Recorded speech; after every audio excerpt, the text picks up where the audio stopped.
Well, Miss Pamela, thank you for coming on the call today. I do appreciate it. It is a new podcast, and the goal is to meet with leaders, CEOs, founders, especially in the coaching space, executive coaching space. And what I'm really interested in is a little bit about your entrepreneurship journey. What I've really found in speaking to people, right? Like a restaurant owner may love to cook. And so they open a restaurant and they find out that cooking is 10% of the business of owning a restaurant, right? So, kind of the same thing, executive coaching, I'm sure leadership, mentorship Hmm. is very exciting. It's the thing that you're obviously passionate about. But I'm kind of interested in the rest of the story, right? Like, why did you decide to start a business? Why did you decide to go out on your own? And what does that journey look like? What are some of the, we don't like to call them challenges, opportunities, and then, the process for growing that, finding clients and dealing with different strong personalities, right? And then kind of where do you see it going? What are your plans for the future? These are such loaded questions, Chuck. None of them are a 2-second answer, you know. I taught horseback riding lessons because I had show horses and I wanted my horses to be protected because most people when they just jump on your horse, they just kick and do all kinds of things. And these horses had to be treated specially. So I started teaching my friends how to ride them because it wasn't any fun just to ride by myself and have my friend walk alongside. So I wanted something. And that's where I started. And I found that I was really good at getting concepts across to people. And I was really patient with people and yet very protective of my horses because I didn't want to see their mouth get bumped or their back hurt or anything to injure them. So that's where I started. And I taught horseback riding lessons for years and loved it. It was just so cost ineffective. I didn't make any money. It was just a really expensive habit. I think I charged $20 an hour back in the day, which anybody would kill for that rate right now. And it didn't pay for hay, it didn't pay for anything. So I decided, okay, I guess that's it. And I went in other directions. But I never lost my love for training and helping people. So then I got into law enforcement. And law enforcement, I was a civilian. So I never really I never had a weapon, but I did drive the streets. I was in crime prevention and community policing. So both of those areas took me to another place of teaching people, helping them make new choices and decisions. And I would say probably my most significant part in law enforcement was that I went into elementary schools and helped children who were then latchkey children, which means they went home and no one was home. And they came home from school, so they would lock themselves behind the door. Many of them would get knives out, or they would find their parents' weapons and sit on the couch with them till they knew their parents were coming home. So this told me that probably the biggest things I wanted to do was help people with their mindset. So I had kids practice, okay, so what are you afraid of? The bad guy. They're afraid of a bad guy, and they're afraid of a bad guy hurting them. Now, this is going somewhere, I promise. So, um, so I used to have them walk through, okay, I want you to pretend like you're outside and a bad guy catches you. The biggest fear you ever have. And these kids are like, you can see them physically panicked. And I said, now here's what we're going to do.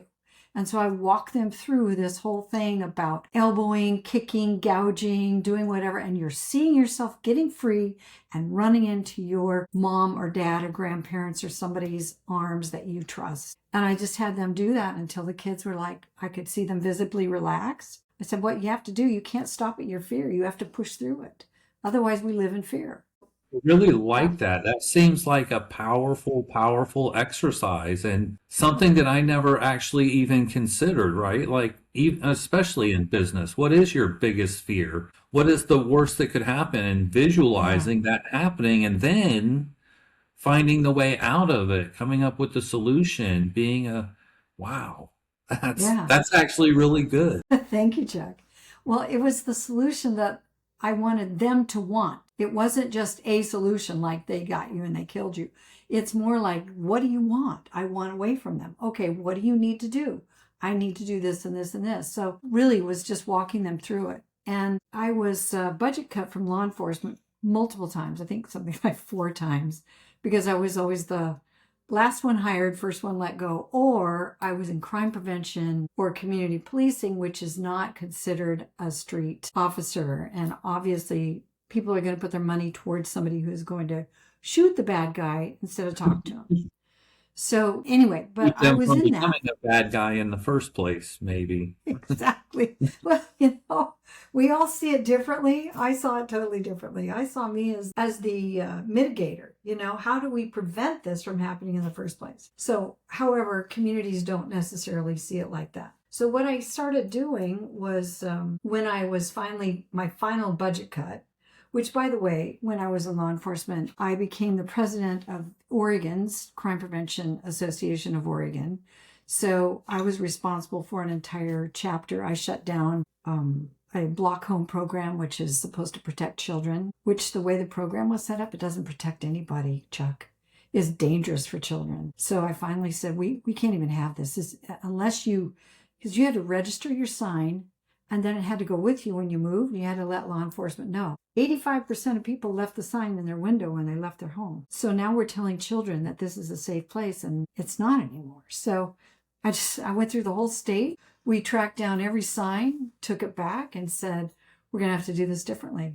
We're going to have to train children how to think smarter instead of just blindly run to somebody that they think is trustworthy. So that's all my background, just taking you through to this. And when I was budget cut, my final budget cut, I thought, okay, I'm going to do something that's going to be really fun, and it's going to be more like me and what I do, and I'm going to help a lot of people. So what happened was multiple people have told me, hey, Pamela, you're really good at facilitating people, especially when they're in conflict. I'm like, I am?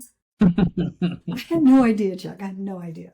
I just was like, I don't know what I want to do. And they said, you're really good teaching people. I said, okay. I hung out my first shingle and said, I'm a facilitator. And everybody said, what is that? I'm not really sure. But it's expensive. It's expensive, exactly. I'm going to charge you X. And so as I did that, I didn't get really any work because I didn't understand it well enough myself. But they said I was a fabulous facilitator.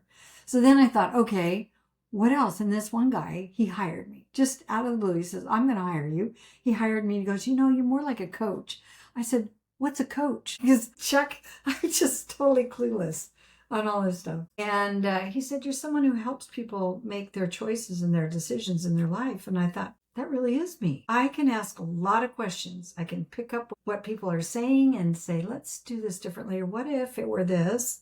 Or what if that? So that started my career in coaching. And then, of course, I wanted to coach all the people who were hurting. Well, people who are hurting generally don't pay unless they own a business and unless the business pays for it. But just to go out and say, hey, I want you to help me walk through this, I get a few here and there. But it really wasn't business. So I realized I had to work with the owners of companies, which took me into executive coaching. And it was funny because I was like, I'm not an executive. I don't know how to help people with that. Well, it turns out that people are people. It doesn't matter what their role is, what their level is, whatever. If you pick up something, then you're there to help them. And so that started a beautiful career for, since 2004. I've been doing this. So it's been a while. It's been a day. It seems like a little bit of pivoting there from your original, I'm going to go out as a facilitator, and then kind of getting to the mental space to be, okay, this is actually what I am, and this is actually the problem I'm solving. Even once again, these are the people I'm solving it for. Yeah. That had to have been a crazy, stressful time. It was years. And my husband, he goes, okay, honey, we need to hire somebody who's really good at what they do. So I hired an executive coach who was the most expensive coach I've ever hired. And she was amazing. She used to be Tony Robbins' lead coach. Oh, wow. So she was on his teams for years. So I really got a good one. Before I was just paying people, that I ran into, oh, this will cost me $20, this will cost you 30, this will cost you 100. And I made nothing and it went nowhere because I hired people who were like me, that didn't have a clue what they were doing. They were just getting started and it wasn't the right fit for me. If you're just getting started, you need to get somebody who knows what they're doing. It just helps. So that was Right. probably the biggest thing I learned the hard way. And it took me maybe 10 years to figure that out. It was not an overnight learning because I built my own websites and did my own stuff. And finally I was like, oh my gosh, I wasn't that great at it. I was good at like what you said in the beginning at what I do. And that Right. was 10% of the job. And the rest of it was it ate me alive.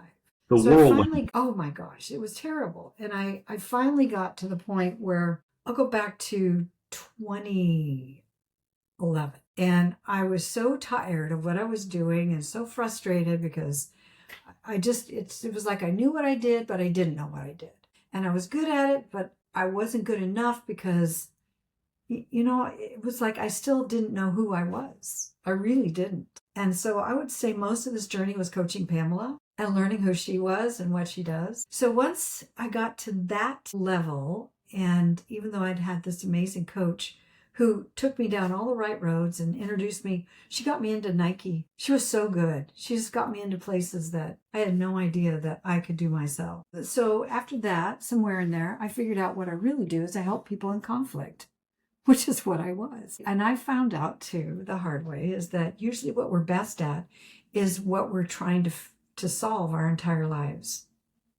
So For Chuck, our what is it that personal problem. what is it that you go after every single day that people say you're really good at that? And you're like, it's just me. I guess it would be connecting with people, right? Okay. Meeting people, connecting with them, being able to have open conversations and things like that. Yeah. Well, Chuck, you have a very safe personality already. So you're easy to be around. You're easy to talk to. You're a good listener. You pay attention. You smile at the right times.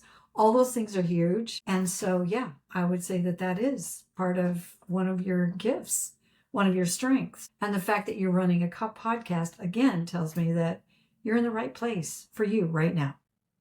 I sure hope so. It always feels like a learning experience and like things, I'm not, yeah, I can be okay, but I'm not where I want to be. And I'm trying to always figure out how to be a little bit better and, Uh-huh. scared to move, but you need to reach your hand up to that next Yeah, yep. rung and find that next handhold or foothold. So yeah, Absolutely. definitely. And you're doing it. So congratulations on that because it is scary. And being alone, if you're a solopreneur, it's very scary. And when you're working with someone else, it's making sure that your partnership works because I've had several partners and they haven't worked out and in my business. And that's just really a struggle too, because it's like, oh gosh, I'm so good, but I'm not good enough. You know what I'm saying? hmm And yeah, you put actually so much into those partnerships and training and collaborating and Yep. focusing on the future and what are the steps for us to get where we want to go. And then, what would you say? I mean, you've dealt with a lot of people, a lot of executives. What needs to be there? What does that foundation need to look like to be able to, build those tiers and those steps to a successful business, company, life? Yeah, I would probably put it into one word, but I'm going to put lots of words around it. Hunger, passion, drive, curiosity, determination. All of those go into hunger. Because if you're hungry, you'll go through every cupboard in your house.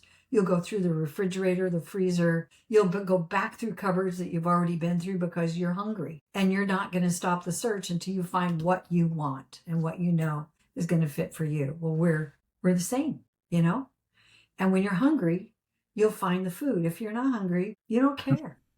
You Right. just go through them. Oh, yeah, whatever. Just put it out there. I'm not You hungry. stay on the couch with your feet up, right? I'm not hungry yet. I don't Exactly. really, it's not worth Exactly. the But effort. when you are, it's a different story. So executives are no different than anyone else. Often they've had a really tough climb and they're finally where they are. And yet it's not perfect. And executives seem to realize that they need help instead of other people who are not there don't think they need help. There's something about an executive who says, okay, I need some help because I want to make it to the next journey. They're hungry. Then they're a perfect client. They're ideal. And so you have to talk the words, you have to speak the words that they're thinking. So that's where marketing comes in, because if you don't understand their mind, it's going to be really tough to get them to pay attention to you and to have that conversation in your voice that says, that hits the words that they want. So there has to be a frequency there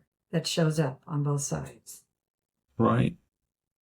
Pamela, we've seen a lot of technological advances in the last 20 years, right? So how has that affected what you do, how you find your clients, how you communicate? I mean, we're video call right now, right? Like 20 years Yeah. ago, we would have had It to was phone, be right or in recorded person. phone, or in person. I Yeah. mean, how has that affected your journey or how you do things now versus how you did, when you started? That's a great question too, Chuck. At first, I thought I just kept doing what I was doing and it didn't work. And then I looked at, well, what are other people doing? And I was always felt like I was behind the eight ball. What they're doing now is already too late. So that was really a struggle. And so this time I think I finally, first of all, I got good enough that I was referred. And that's the best, that is the cherry on the top. When somebody refers you, you don't have to do all the marketing. You don't have to do all the work. People just come to you. And that was wonderful. I had mailing lists and wrote newsletters, and I hated every minute of it. It was not that 10%, you know what I'm saying? Mhm. That I loved to do. It was not my passion. It wasn't even my hunger. It was what I needed to do to get work. And so because I didn't like it, I finally said, I'm not doing this. It's not me. It doesn't make sense. So then I had to meet people, because when I meet people, I'm friendly. I listen. I hear what you have to say. I ask questions, and then we build relationships. And once I've built a relationship, then I usually get a client. So it's easier for me to be in person than it has been to do all these marketing. The marketing that obviously the big people, the people who are turning a lot of money, are doing online marketing. So I can't say it's not worth it. It just wasn't worth it to me. It was too much work, too much effort, and I didn't like it. So, and I know I'm talking to a few of you that are exactly there. Oh, yeah. So then comes AI, which I decided, I've kind of turned my head on a lot of things and said, no, don't want to do that. This time I talked to a friend of mine who is a fellow coach, and she said, Pamela, you need to get into AI. I said, yeah, but, and she goes, no, I'm serious. So I hired her, and oh my goodness, because by then, well, I have one client that I have 60 clients in one company. So I'm coaching a lot of people, and a lot of stuff needed to happen in order for me to work with them. Well, my 20 hours of coaching time turned into 40 hours because I was spending an extra hour or longer trying to put the notes together, get everything perfect, send it off to them, make sure they had everything right. Then AI comes in. I take the transcript. I learned how to do prompts. I put those in, spit it back out, read through it, make sure it's right, make minor corrections, and then send it out. Now I've taken an hour to an hour and a half into less than 10 minutes. Yeah. Yeah. So my job is so much easier. Now I can coach again. Right. Focus on that 10%. And Yep. that's one of the things we, stress to people. AI it's not going to replace you. If you learn how to master it or leverage it, it's going to make you exponentially better. It's going to free up so much of your time to focus on the things that actually matter to you.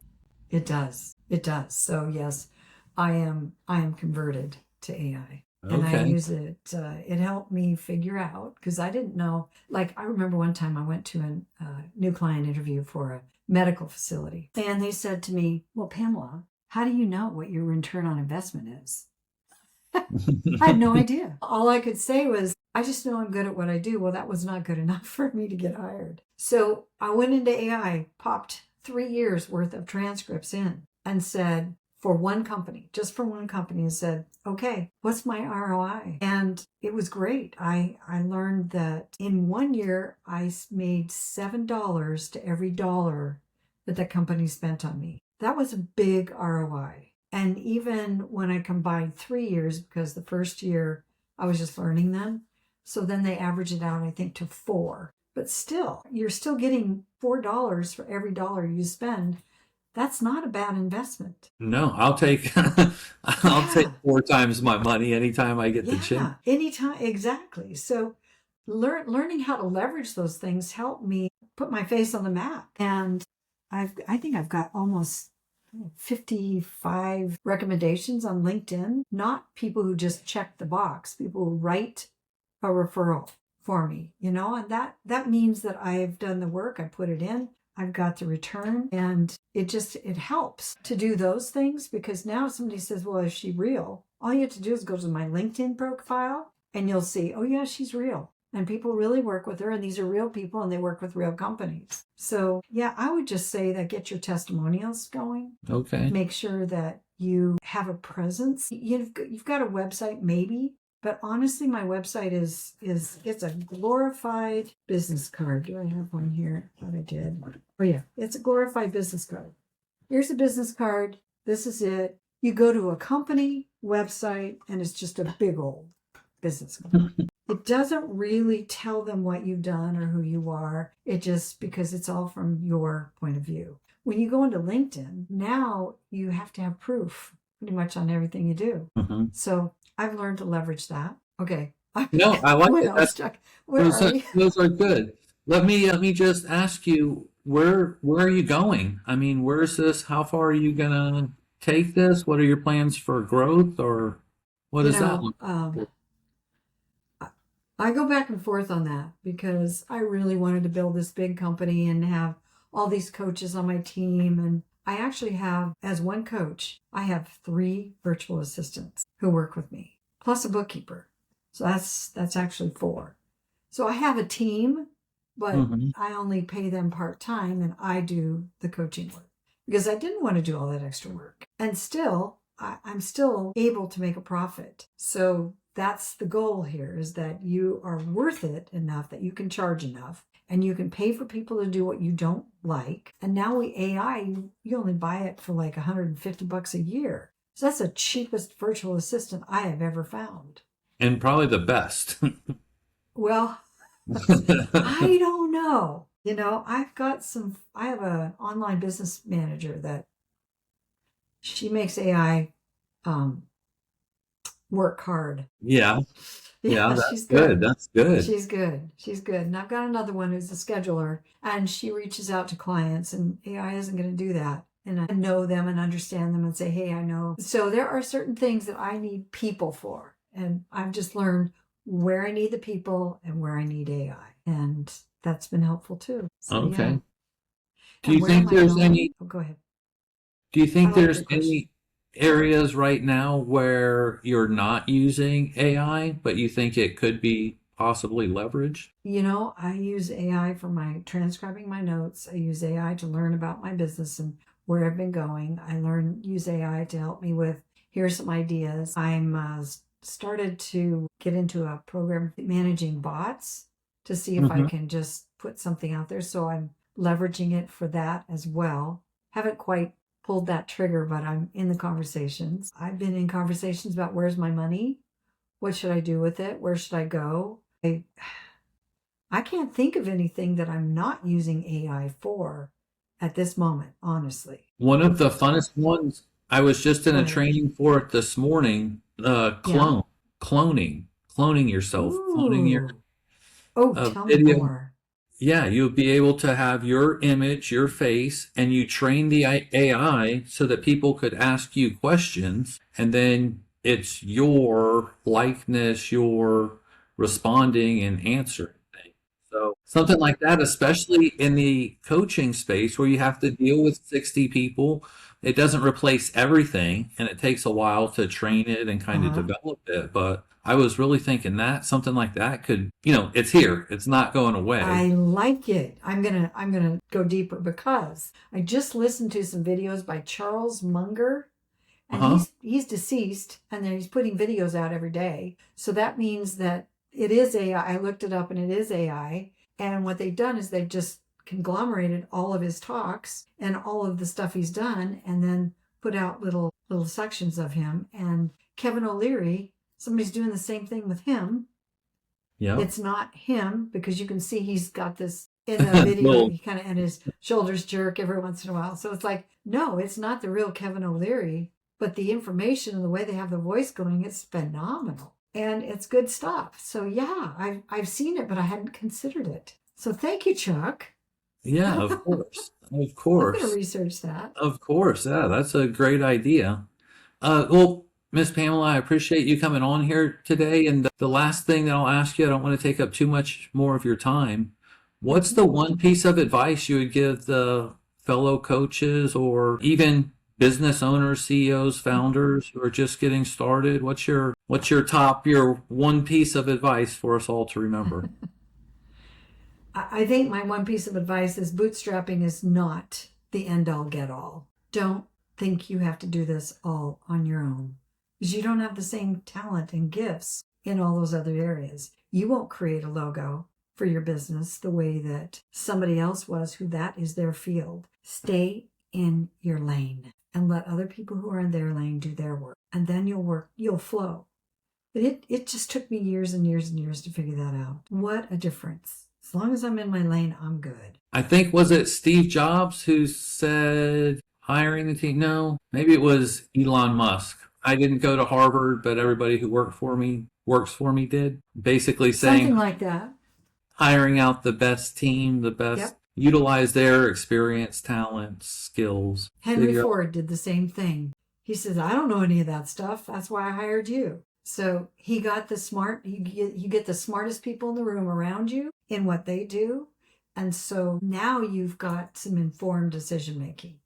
And that's probably what I work with executives on the most, is helping them, who on your team has that skill, instead of you thinking you have to have it all, because they don't. They have leadership, yes. And part of that leadership is bringing the leadership out of your people. So yes. Awesome. Awesome. Well, thank you for your time today. I really appreciate it. That's the Let's Pivot podcast. Thank you, Pamela.